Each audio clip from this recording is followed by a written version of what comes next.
President Barack Obama has scheduled a White House meeting today as he tries to prod Congress to get him a final health care bill as soon as possible. Congress goes back into session next week, and the president wants them to finalize health care reform by the State of the Union address. That is just in early February, so a lot of work ahead for Congresswoman Blackburn and her colleagues in Washington.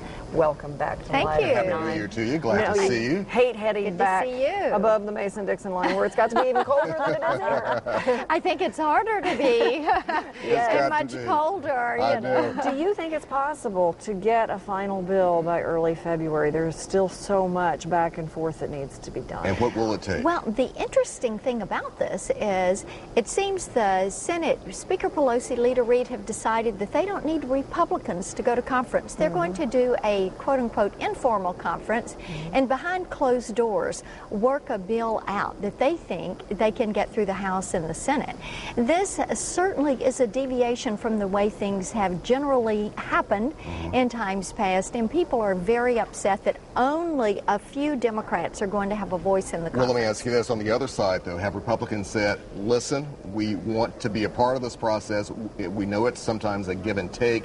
Here's what we're willing to work to get this thing to the table. We've been trying that not for just the past few days and weeks, but since last May. We wrote the White House saying we have ideas, there are some things that we can all agree need to be done. We need to do this so that we don't end up with what our Governor Phil Bredesen calls the mother of all mandates.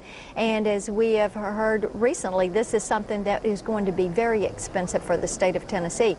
So yes, those offers have been made. It's so unfortunate that what we seem to see happening is no transparency. C-SPAN has said, hey, you said you were going to let cameras in the room. You're not letting them in the room. And people are very concerned. It's kind of the culture of deception, if you will. So what needs to be in this bill, though? What needs to be in the bill, though, to make it, I guess, more pleasing to Republicans to get this thing actually passed? At this point, I think it is almost a push that aside and start over. There is not going to be support for federal funding of abortions.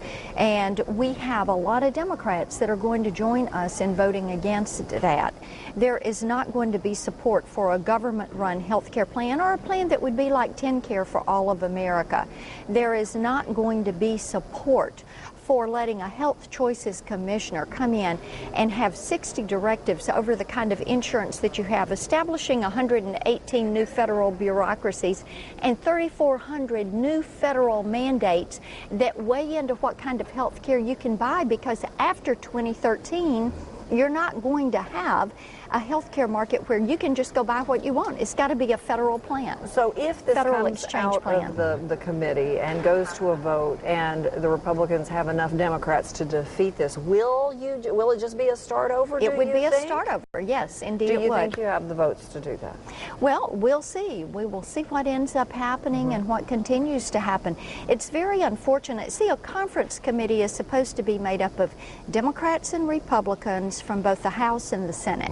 That is not what is happening now. That was what happened earlier this year, which a lot of people said that's why it ground to a halt, because they were determined to get bipartisan support when some would say it was clear the Republican leadership was not interested in supporting health care. Well, we laid out specifically what we were for, and were very clear in that process.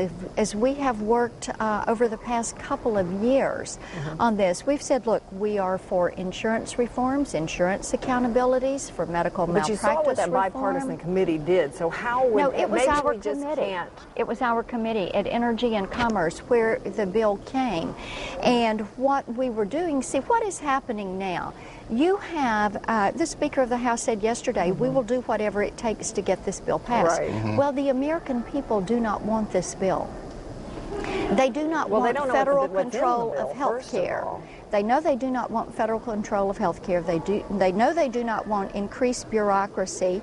There are lots of things that they do not want. They don't want a bureaucrat. But they do want health care reform, do they not? But they've got a bureaucrat making... What they want is to have fewer problems from insurance companies Right. and more insurance accountabilities and ways for those with pre-existing conditions to get insurance. We're all for Right. that. Right.